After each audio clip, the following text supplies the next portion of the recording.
வணக்கம். இன்னைக்கு நம்ம பார்க்க போறது மத்தேயு 9ஆம் அதிகாரம். இது ஒரு சாதாரண அதிகாரம் இல்ல.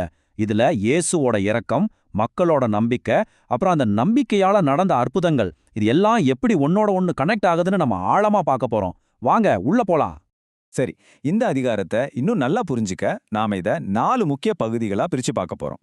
முதல்ல அதிகாரமும் மன்னிப்பும், அப்புறம் ஒரு புதிய சமூகம் எப்படி உருவாச்சு, விசுவாசத்தால நடந்த அற்புதங்கள், கடைசியா இரக்கத்தோட அறுவடை. சரி வாங்க முதல் பகுதிக்குள்ள போவோம். அதாவது அதிகாரமும் மன்னிப்பும். இங்க ஒரு சம்பவம் நடக்குது. இயேசு வெறும் உடம்பு சரியில்லாதவங்கள குணப்படுத்துறவரோட நிக்கல, அதுக்கும் மேல பாவங்களை மன்னிக்கிற அதிகாரம் தனக்கு இருக்குன்னு எப்படி எல்லாருக்கும் முன்னாடி நிரூபிக்கிறாருன்னு பார்க்க போறோம். காட்சியை கொஞ்சம் கற்பனை பண்ணி பாருங்க. ஒரு மனுஷன், அவரால கொஞ்சம் கூட நகர முடியல, அவரை அவரோட நண்பர்கள் தூக்கிக்கிட்டு இயேசு முன்னாடி கொண்டு வராங்க.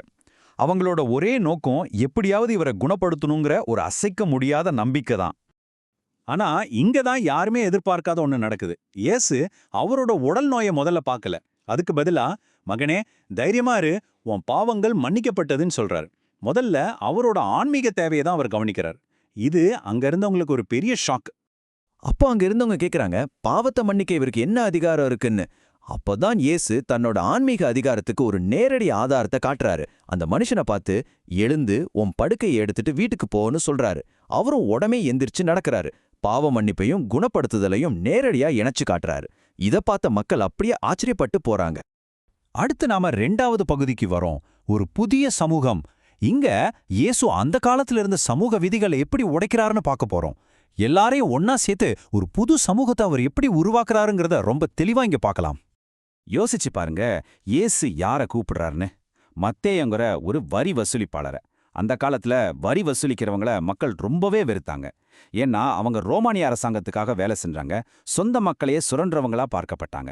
சமூகத்தால ஒதுக்கப்பட்ட ஒருத்தரை பார்த்து இயேசு என்னை பின்தொடர்ந்து வாழ சொல்றார். இது எவ்வளோ பெரிய விஷயம் பாருங்க. அவரோட நோக்கம் எல்லாரையும் சென்றடணுங்கிறது இதுல இருந்து தெரியுது. இயேசு மத்தேயு வீட்ல வரி வசூலிக்கிறவங்க, பாவிகள்னு சொல்லப்படுறவங்க கூட எல்லாம் உட்கார்ந்து சாப்பிட்றாரு. இதை பார்த்த மதவாதிகள் உடனே ஒரு கேள்வியை எழுப்புறாங்க. என்ன இது, இவர் ஏன் பாவிகளோடையும் வரி வசூலிக்கிறவங்களோடையும் சேர்ந்து சாப்பிட்றாரு? இது அவங்க வச்சிருந்த தூய்மை, பழக்க வழக்கம் எல்லாத்தையுமே கேள்விக்குள்ளாக்குது. அதுக்கு இயேசு சொல்ற பதில் ரொம்பவே ஆழமானது.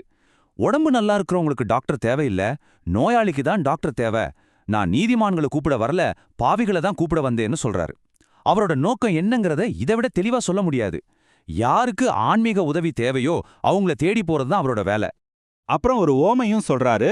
புது திராட்சை ரசத்தை பழைய தோல் பையில ஊத்தி வைக்க மாட்டாங்கன்னு. அதாவது அவரோட இந்த புதிய போதனைகளை பழைய சட்டத்திட்டங்கள், மரபுகளுக்குள்ள அடக்க முடியாது. இதை ஏத்துக்கணும்னா ஒரு புதுவிதமான திறந்த மனப்பான்மை தேவைப்படுதுங்கிறது தான் இதோட அர்த்தம். சரி, இப்போ நாம 3வது பகுதிக்கு வந்திருக்கோம். விசுவாசத்தின் அற்புதங்கள். இங்க அடுத்தடுத்து சில சம்பவங்கள் வேக வேகமா நடக்கும்.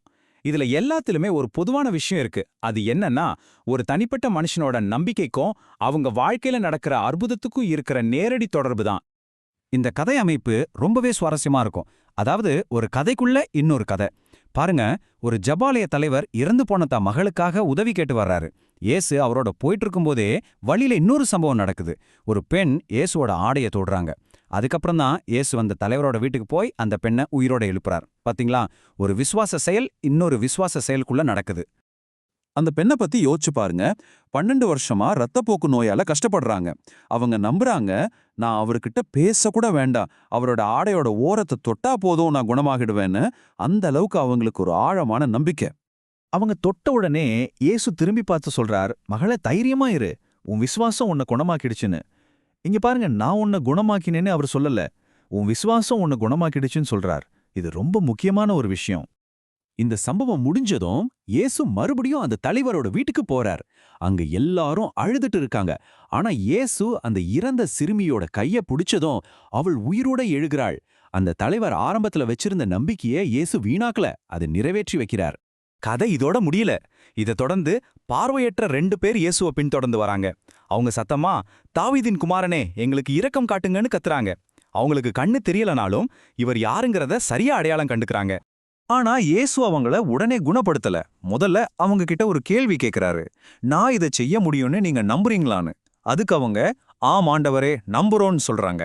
அவங்க விசுவாசத்தை அவங்க வாயாலேயே சொல்ல வச்சு அதை உறுதிப்படுத்தின பிறகுதான் அவங்களுக்கு பார்வை கொடுக்கிறாரு. இப்போ நாம கடைசி பகுதிக்கு வரும். அன்பின் அறுவடை. இதுவரைக்கும் நாம பார்த்த தனித்தனி அற்புதங்கள், நிகழ்வுகள் எல்லாமே சேர்ந்து ஒரு பெரிய பரந்த செய்திய நமக்கு கொடுக்குது.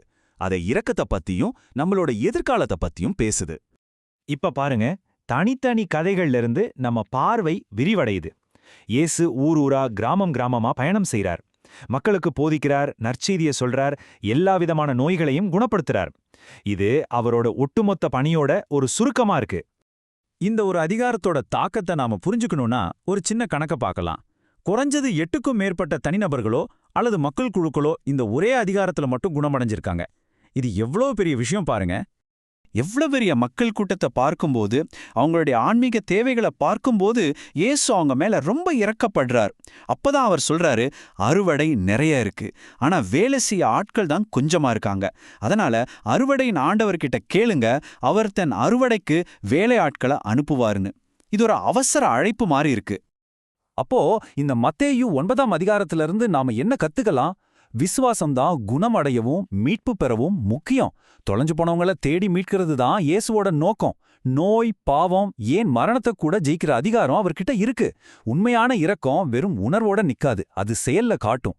இந்த நம்பிக்கையான செய்திய எல்லார்கிட்டையும் பகிர்ந்துக்க வேண்டியது ரொம்ப அவசரம். கடைசியா இந்த அதிகாரம் நமக்கிட்ட ஒரு கேள்வியை விட்டுட்டு போகுது.